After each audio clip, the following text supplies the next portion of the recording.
Welcome back to the Lumiose Post, where we talk about all things Pokemon, and today we're going to be trying to predict the next 10 years of Pokemon, which is a lofty goal, honestly, but we're going to try to do it. I think the further we get out, the harder it's going to be to predict, but we're going to do it. Obviously, these are predictions, guys. This is not, I'm not an insider, and if you ever thought I was, what's wrong with you, honestly? But I do think that, Pokemon does have certain patterns that you can pick up on. So, yeah, let's talk about that. So, all the way to 2034, starting with this year, 2024, what do I think is coming?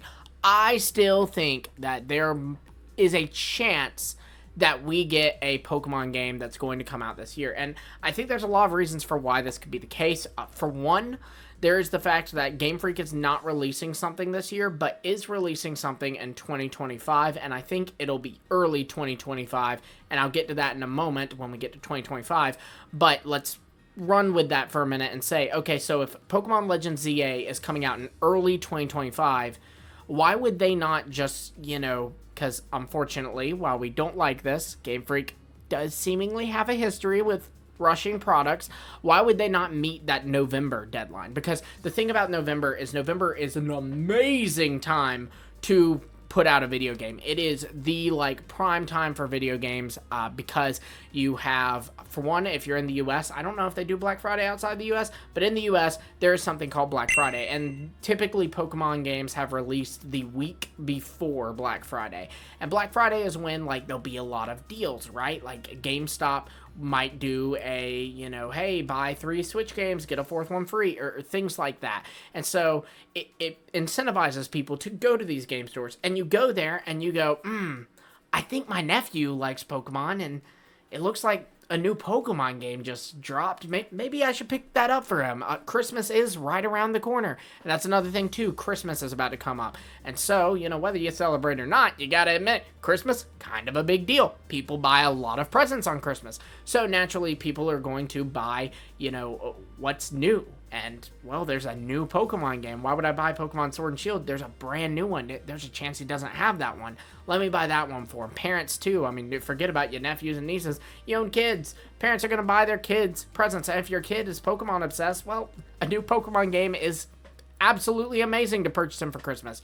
So the fact that there is nothing in that 2024 slot makes me think we will see something similar to what we saw at the end of Generation 8, where we had Game Freak make Pokemon Legends Arceus and release it in early 2022, where Ilka made a remake of Pokemon Diamond and Pearl and Pokemon Brilliant Diamond and Shining Pearl and released that in November. I do not think that...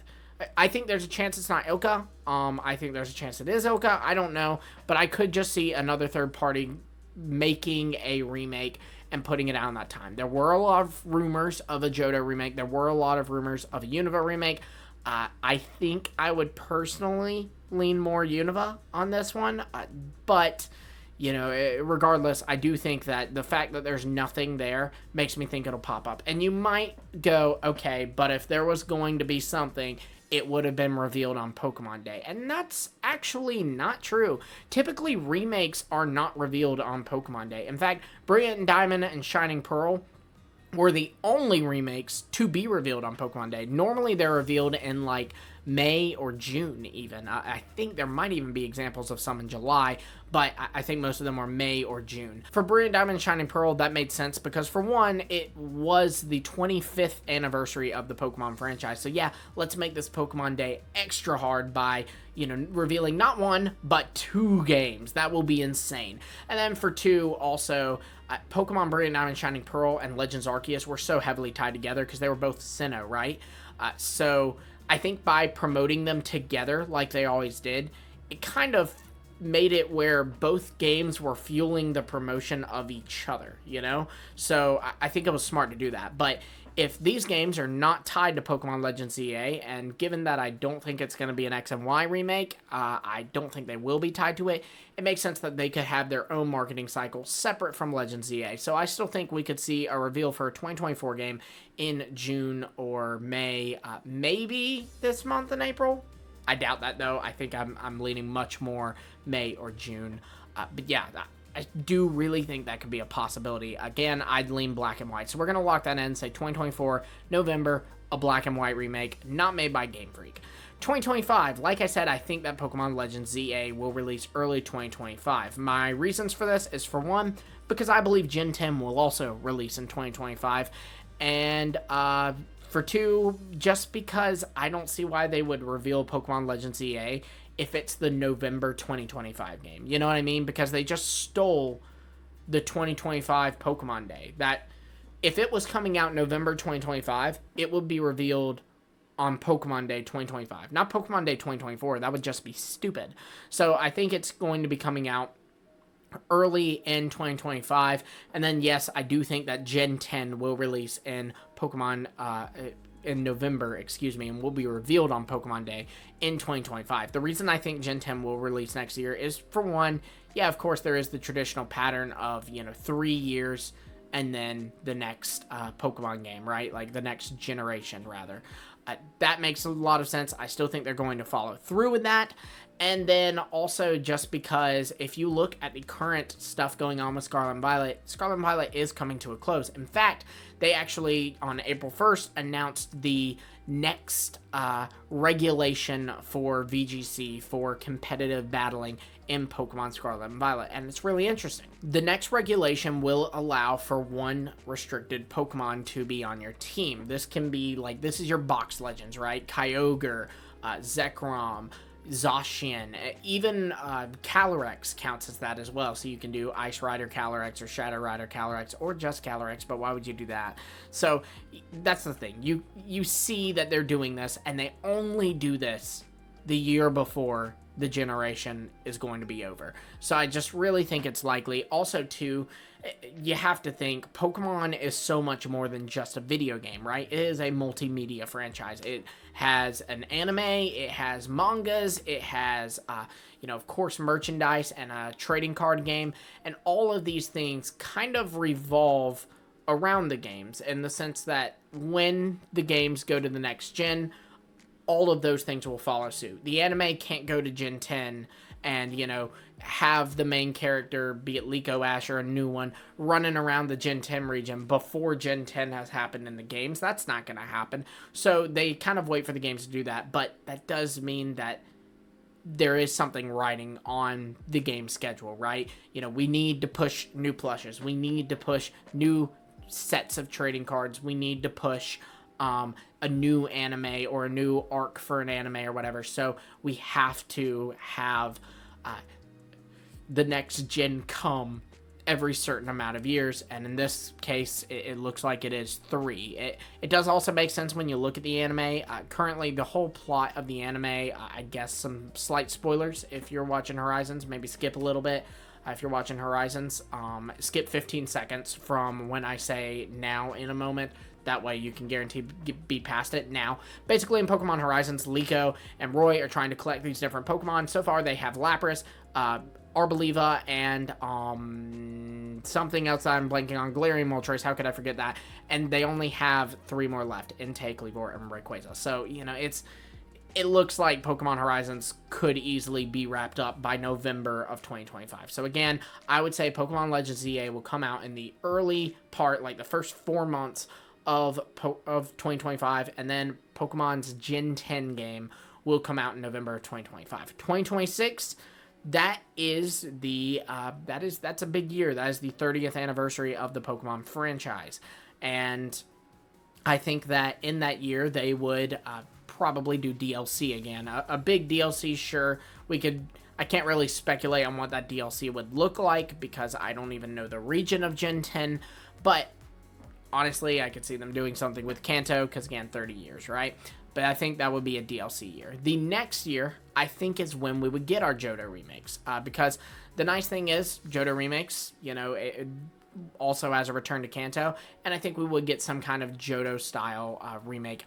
Could be a Johto Legends game. It does seem Legends is continuing because we have our next Legends game in ZA. So maybe we would get a Johto game announced for 2025 or 7, and then we would have in 2026 the Pokemon Johto, like, traditional remakes, be it Let's Go or, you know, like Brilliant Diamond Shining Pearl, that style remake, maybe even outsourced again. There's that new Pokemon Works thing, perhaps they're working on it. Either way, I would say Johto for 2027, and then in 2028, we would have the Legends Johto would be my bet again, and then in the November of 2028, we would see the next generation, which would be Generation 11. Again, you know, no clue where that would be at this time, but I imagine Generation 11 because, you know, I think Gen 10 will be a big wrapping it all up point. And so I think Gen 11 will be a soft reboot of sorts. And a soft reboot, before anybody goes, what? No, that's not a full reboot. That's not like where we go, hey, let's change the design of everything and change the continuity of everything. That's just kind of where you make it a very easy entry point to new players, and you will make it feel in a lot of ways like a reboot. A good example is the Unova games, Pokemon Black and White, were a soft reboot to the franchise. You know, you had, even though they didn't erase the Kanto Pokemon, the Hoenn Pokemon, Sinnoh, Johto from existence, they did make a game where the main deck, so the main playthrough of that game, was only brand new Pokemon. I could see something like this again for Gen 11. And then the next year, I would say DLC for that game. So now we're at 2030, which is year number 7 for us. So this is kind of an interesting point because we would have hypothetically had our Unova remakes. We would have hypothetically, you know, we obviously are getting Legends EA, so there's our Kalos love, some Johto love. So the question is, who needs it next? Well, perhaps we'd maybe see a Hoenn game at this point. And that might sound crazy right now because, like, right now where we are, Oris was not that long ago. But you have to think, we are talking about the year 2030. It's 2030. Oris came out in 2014. It has been 16 years since we have seen a Hoenn game. I think it is very, very possible that they would want to revisit Hoenn and give it some love after 16 years. So I'm going to bet we see a Hoenn game come out in 2030. Then 2031, same thing, we would see a brand new generation. There's always a chance for a Legends game. And then we wrap it up with 2032 with DLC for that new gen for Gen 12. And then the next year, which would be 2033, we would get, man, you figure at this point, honestly, probably our traditional X and Y games, or this would be where Hoenn was, and the earlier spot where I said Hoenn was, would be a traditional X and Y game. And what I mean is not Kalos love like Legends EA, but our Brilliant Diamond Shining Pearl of X and Y, like our just straight X and Y being remade. In that time, I do hope for many things for the franchise. I hope for some great spin-off games like new Pokemon Snap. I hope for things like, honestly, a better cloud storage system where I can interact with my Pokemon and it feel a little bit more like a home. Something even as small as Pokemon Ranch would go a long way. Battle simulators could be really cool too, like Pokemon Stadium or Pokemon Battle Revolution. And also along with that, obviously, anime going on, mangas, TCG, all that fun stuff. Pokemon's huge, and that's just my idea of what the 10 years can look like, and I kind of want to make this as like a little time capsule, right? Because it'll be so cool to next year visit it and go, was it right? Did Gen 10 come out next year? The next year visit it. Did Gen 10 get DLC, or did they go back to third versions? Did they do something else? You know, and just, it's a cool thing to have on the internet, so we can kind of come back and see how close we get. So obviously, give me your 10-year timeline in the comments below. Some of y'all are absolutely insane, and I already know will give me your 50-year timeline. I'm not kidding. I've seen that on my videos. Y'all are crazy, but go for it. You're having fun. You're living life. That's all I care about. Love all of y'all. And until next time, I will see all of you later.